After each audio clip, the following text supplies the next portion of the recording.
Hi hello welcome to my channel Sudiksha beats. ವಿಡಿಯೋನ ದಯವಿಟ್ಟು end ವರೆಗೂ ನೋಡಿ. ಇವಾಗ ನಾನು ಕಾಜನೆ 2 ನಲ್ಲಿ GST ರೀಕಾನ್ಸುಲೇಷನ್ ಹೇಗೆ ಮಾಡೋದು ಅನ್ನೋದನ್ನ ಹೇಳಿಕೊಡ್ತೀನಿ. ಓಕೆ ಗೈಸ್, ಎಲ್ಲರಿಗೂ ನಮಸ್ಕಾರ.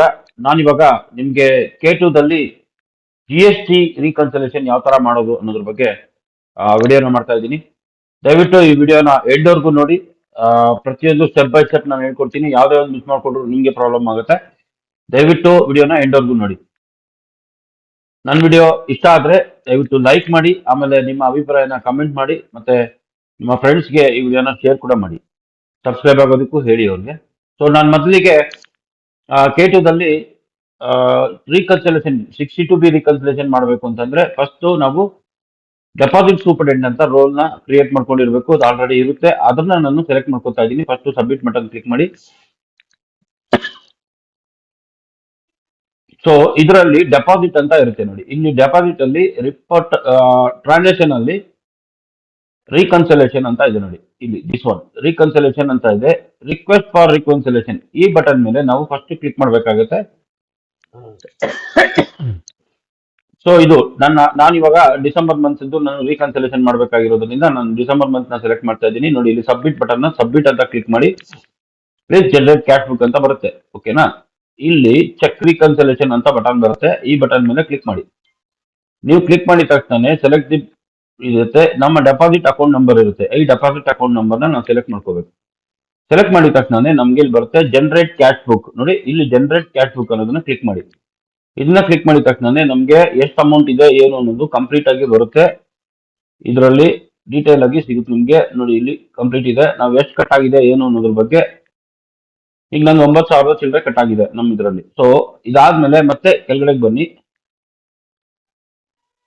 ನೋಡಿ. ಇಲ್ಲಿದೆ ಟೋಟಲ್ ಆಗಿ. ಅರ್ಥ ಆಯ್ತಲ್ವಾ? ಇದಿಷ್ಟು. ಈಗ ಜಸ್ಟ್ ನಾವು ಈ ಅಕ್ನಾಲೆಜ್ಮೆಂಟ್ ಬಟನ್ ಮೇಲೆ ಕ್ಲಿಕ್ ಮಾಡಬೇಕಾಗುತ್ತೆ. ಫಸ್ಟ್ ಸ್ಟಾರ್ಟಿಂಗ್ ಮತ್ತೆ ನಾವು ಮೇಲೆ ಹೋಗ್ತಾ ಇದೀನಿ. ಇದಾಯ್ತು. ಈಗ ಕ್ಯಾಶ್ ಬುಕ್ ಡೀಟೇಲ್ ಗೆ ಬರ್ತೀನಿ. ಇಲ್ಲಿ ಬಂದಿದ ತಕ್ಷಣನೇ ನಾವು ಇದು ಯಾವ್ದಿದೆಯಲ್ಲ ಇದನ್ನ ನಾವು first acknowledgement by the administration ಇದ್ರ ಮೇಲೆ ಕ್ಲಿಕ್ ಮಾಡ್ಬೇಕು. ಕ್ಲಿಕ್ ಮಾಡಿದ ತಕ್ಷಣ ನಮಗೆ ಇಲ್ಲಿ ಕಂಪ್ಲೀಟ್ ಆಗಿ ನೋಡಿ ಈ ಬಟನ್ಸ್ ಇದಾವೆ. ಇದು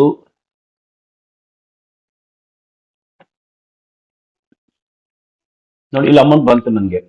ಇದು ಅಕ್ನಾಲೆಜ್ಮೆಂಟ್ ಕನ್ಫರ್ಮೇಶನ್ ಮತ್ತೆ ಇದು ಕನ್ಫರ್ಮೇಶನ್ ಇದನ್ನ ಆಮೇಲೆ ಕನ್ಫರ್ಮೇಶನ್ ಆಫ್ ಅನ್ಪೇಡ್ ಚೆಕ್ ನೋಡಿ. ಇದಿಷ್ಟನ್ನು ನಾವು ಕನ್ಫರ್ಮ್ ಮಾಡಬೇಕು. ಫಸ್ಟ್ ಕನ್ಫರ್ಮ್ ಮಾಡಿದ ತಕ್ಷಣ ನಮ್ದು ಇದನ್ನ ನಾವು ಟೋಟಲ್ ಆಗಿ ಈ ಅಮೌಂಟ್ ಅನ್ನ ಟ್ಯಾಲಿ ಮಾಡ್ಕೋಬೇಕು. ಟ್ಯಾಲಿ ಮಾಡ್ಕೊಂಡು ಸಬ್ಮಿಟ್ ಬಟನ್ ಮೇಲೆ ಕ್ಲಿಕ್ ಮಾಡಿದ ತಕ್ಷಣ ಇಮಿಡಿಯೇಟ್ ಆಗಿ do you want to submit ಅಂತ ಬರುತ್ತೆ. ಸಬ್ಮಿಟ್ ಅಂತ ಬರುತ್ತೆ. ಓಕೆ ಅಂತ ಕೊಟ್ರೆ ಮುಗೀತು. ಇದು ನಮ್ಮ DDOಗೆ ಫಾರ್ವರ್ಡ್ ಆಗುತ್ತೆ. ಇಲ್ಲಿ ನಾನು ಮತ್ತೆ ಏನ್ ಮಾಡ್ತೀನಿ, DDO ಲಾಗಿನ್ಗೆ ಶಿಫ್ಟ್ ಆಗ್ತಾ ಇದ್ದೀನಿ. ಅದು ಇದ್ರ ಕೆಳಗಡೆನೆ ಇದೆ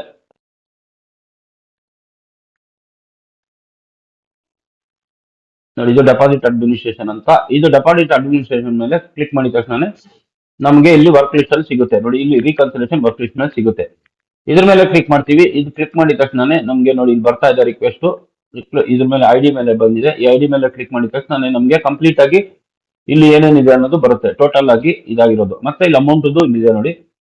ಇಲ್ಲಿ ಜಸ್ಟ್ ಅಪ್ರೂವ್ ಅಂತ ಈ ಬಟನ್ ಮೇಲೆ ಕ್ಲಿಕ್ ಮಾಡಿದ ತಕ್ಷಣ ನಿಮ್ಗೆ ಓಕೆ ಬಟನ್ ಒತ್ತಿದ ತಕ್ಷಣ ನಮ್ಮ ಈ ಒಂದು ಇನ್ಸ್ಟಾಲೇಷನ್ ಫಾರ್ವರ್ಡ್ ಆಗುತ್ತೆ. Forward successfully.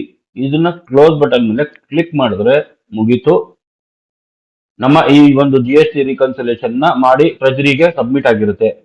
ಸೊ ಟ್ರೆಜರಿದಲ್ಲಿ ಇದಕ್ಕೆ ರೀಕನ್ಸಲೇಷನ್ಗೆ ಅಪ್ರೂವ್ ಕೊಟ್ಟ ಮೇಲೆ ಆಮೇಲೆ ನಾವು GST ಬಿಲ್ ನ ಪ್ರಿಪೇರ್ ಮಾಡಬೇಕಾಗುತ್ತೆ. ಆ GST ಬಿಲ್ ಯಾವ ತರ ಮಾಡೋದು ಅನ್ನೋದ್ರ ಬಗ್ಗೆ ನಾನು ನೆಕ್ಸ್ಟ್ ಮುಂದಿನ ವಿಡಿಯೋದಲ್ಲಿ ನಾನು ನಿಮ್ಗೆ ತಿಳಿಸ್ಕೊಡ್ತೀನಿ. ಸೊ ನಾನು ಇಲ್ಲಿಗೆ ಈ ಒಂದು ವಿಡಿಯೋನ ಎಂಡ್ ಮಾಡ್ತಾ ಇದ್ದೀನಿ. ಧನ್ಯವಾದಗಳು. ಎಂಡ್ ವರೆಗೂ ವಿಡಿಯೋ ನೋಡಿದಕ್ಕೆ ಧನ್ಯವಾದ. ವಿಡಿಯೋ ಇಷ್ಟ ಆಗಿದ್ರೆ ಲೈಕ್ ಮಾಡಿ, ಹಾಗೆ ನಿಮ್ಮ ಫ್ರೆಂಡ್ಸ್ಗೆ ಶೇರ್ ಮಾಡಿ.